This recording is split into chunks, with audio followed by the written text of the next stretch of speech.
Okay, so it's great to have on the show today Shamal Ranasinghe. It's great to have you in person because usually the interviews are done by Skype. And thanks a lot for coming in. How's it going today? Good. Yeah, thank you very much for having me. Okay, so Topspin is kind of a hard company to interview for because you've been around for a while now and people generally know what you do, at least in part. But there's so many aspects to the company that I think it'd be great to explore some of the newer things you're doing and just get people to sort of understand the 360 picture on what the company is all about. So first of all, let's talk about new things. So Topspin, it's a way to communicate directly to the fans, a way to sell to them merchandise, tickets, all sorts of things. But how do you view the company now as opposed to maybe like 2 years ago? Sure. So we were started in 2007, so about 4.5 years ago. I've actually been working on it with my co-founder, Peter Gocher, since 2003. And what we are is a direct-to-fan marketing and retail platform for anyone from artists to labels to managers to filmmakers to marketers to brands to help them build up an audience and ultimately monetize that audience. In terms of how we've changed and evolved, the mission of the company has really stayed the same and consistent through it all, which is to help artists make a living, to generate basically revenue, and in order to generate that revenue, there's much more to it than just selling. There's all the activity that happens before selling, such as building awareness and cultivating the fan connections and building that kind of fan relationship that ultimately then leads to a transaction. Yeah. So that has always remained the same.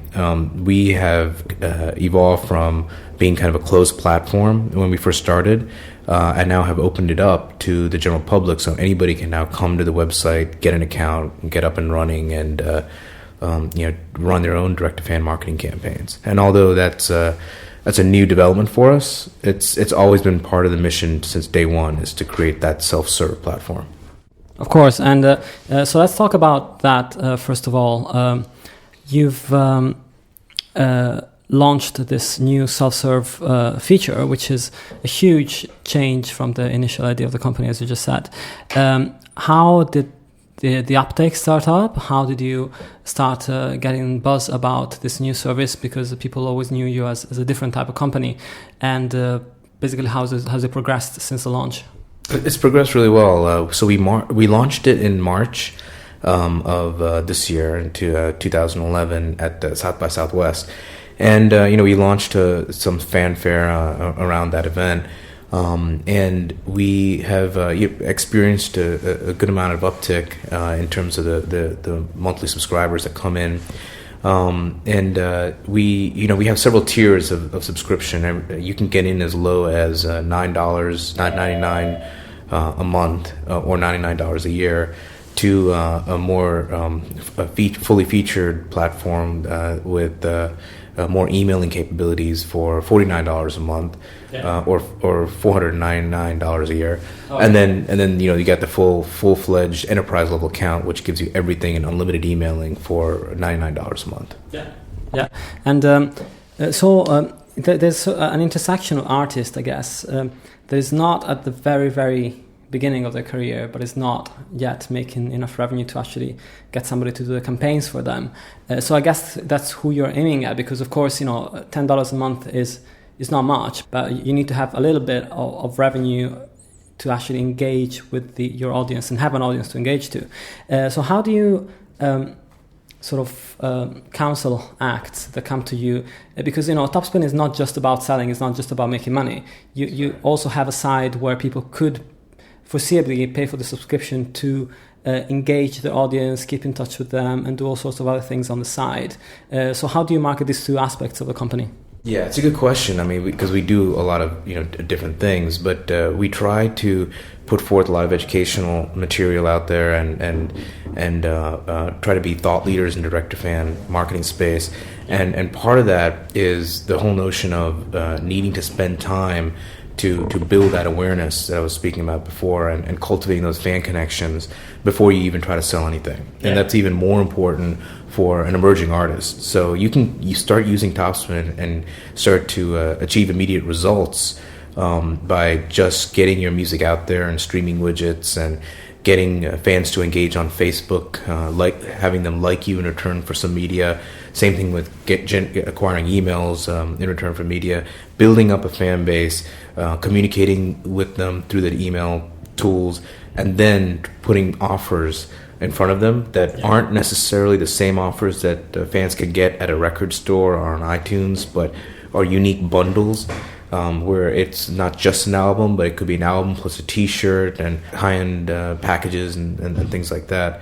And so what we're trying to do is provide an integrated feature set so that you can run a direct-to-fan business pretty much within that one platform. So that's why you have like everything from the streaming widgets to the product bundling and the emailing, and you can tweet from the app, and you can get analytics across the web. We're trying to put that into an integrated platform so that you can basically run your own campaigns. And has the shift also affected the company in the way sort of you're organized in terms of staffing as well? Because I'm sure that you probably require more support now than you did before, because before you had savvy artists with probably savvy management and PR companies working with them, and now you've got artists that maybe need a bit of direction or a bit of help on working with the platform. Yeah, so my co-founder Peter Gocher, he created Pro Tools and founded DigiDesign back in the day, and so kind of the analogy to think of is how when you had Pro Tools, you would need a recording engineer well versed in Pro Tools to help you create a beautiful sounding record. And the same thing can be said about Topspin, because as we are trying to be kind of the Pro Tools of marketing, you can take the software and run these campaigns, but in the hands of an expert, a digital marketing expert, you can really start to get better results. And so that's kind of like where it in the hands of these experts, then the direct-to-fan campaigns become even more effective. And so we have an ecosystem of direct-to-fan marketers all around us. Here in the UK, there's several. In the US, there's many more. And we usually pair people up when they sign up for an account. They can get up and running themselves and do it all themselves and learn through our how-to videos online. Or they could reach out to one of our ecosystem partners, and we help them to connect the dots and make those introductions. So there's a whole bunch of different ways in which to use Topspin. But having said all that, some artists just start to use it themselves, by themselves.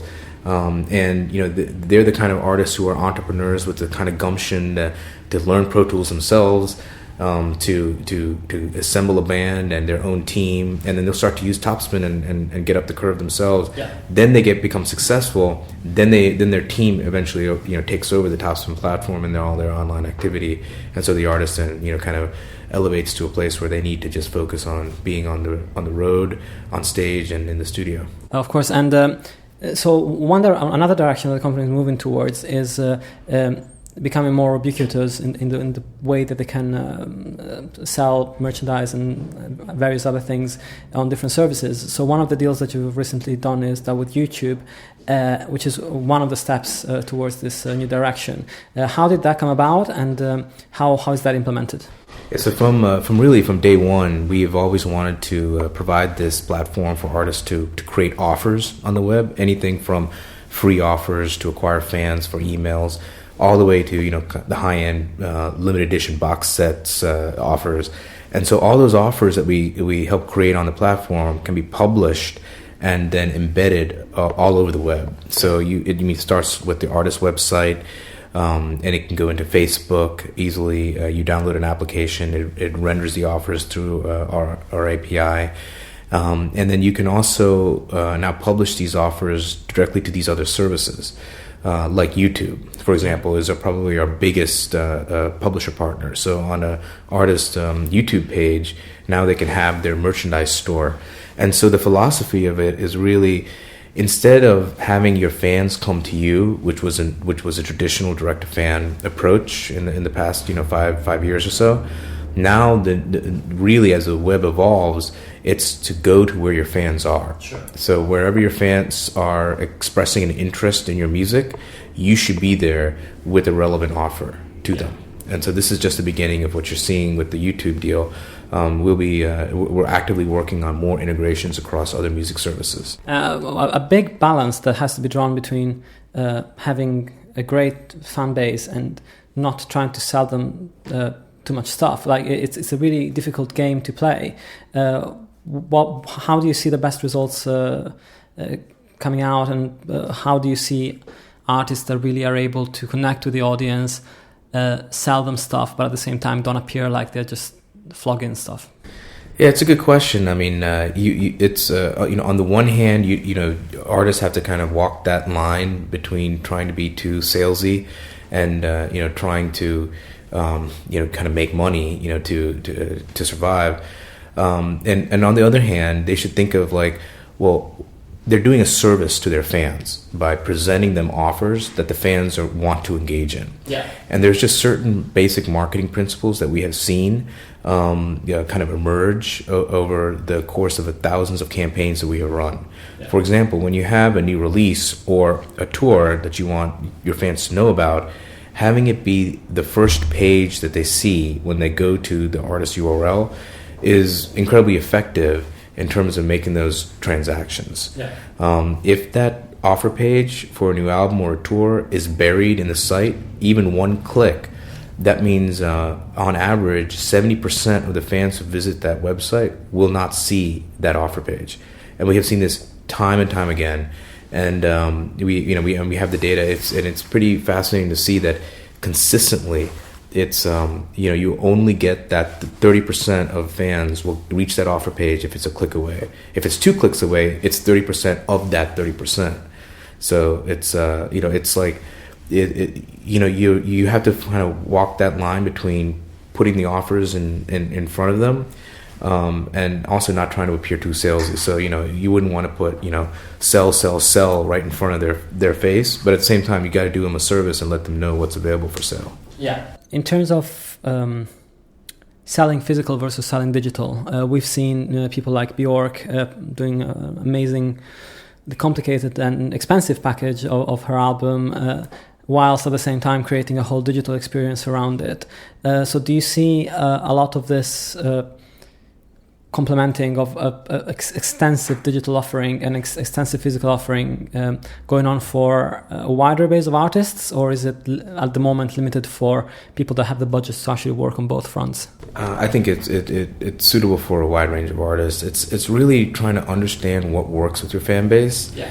And then delivering something that's relevant to them. And the only people that know what's going to work are really the artists and their teams. Yeah. And it can be anything from Slash from the Guns N' Roses, sure. Signed 5 guitars and sold them direct to his fan base, and the fan base ate that up because they're all guitar heads mostly, and one hip hop artist sold brass knuckles. And that was kind of a hit, and so it's kind of creating these unique, differentiated experiences for fans, and seeing kind of what works, and the good thing about it is, like, with the tools that exist, not just with Topspin but other tools as well, you can get immediate feedback on what's working and what's not, and then adjust your offers accordingly. Yeah. And the best part about it is, if you look at it from a long-term perspective, you can use the data from the previous campaigns to inform your next campaigns. And some of our artists like Paul McCartney are doing just that, because they've now done 6-7 campaigns. They're able to look at the past campaigns, see kind of the breakdown of transactions across the different products, and then they know what resonates with those fans, and they're able to do more of the things that work in their next campaigns. People want to know more about Topspin and perhaps look at some tutorials, learn more about the platform if they're not too familiar with it. What would be the best place to go? It would be our website, and there's a bunch of different URLs. You could go to topspinmedia.com, and then you can go to topspinmedia.com/demo to see kind of a video of our of the application. And then you can email me directly at shamal@topspinmedia.com, and I can point you into more how-to videos and things like that. Awesome. I'm sure I'm going to put some good links in the show notes as well for Topspin with some more information. But I think that's all for today. And thanks a lot for coming on the show. Thank you very much for having me.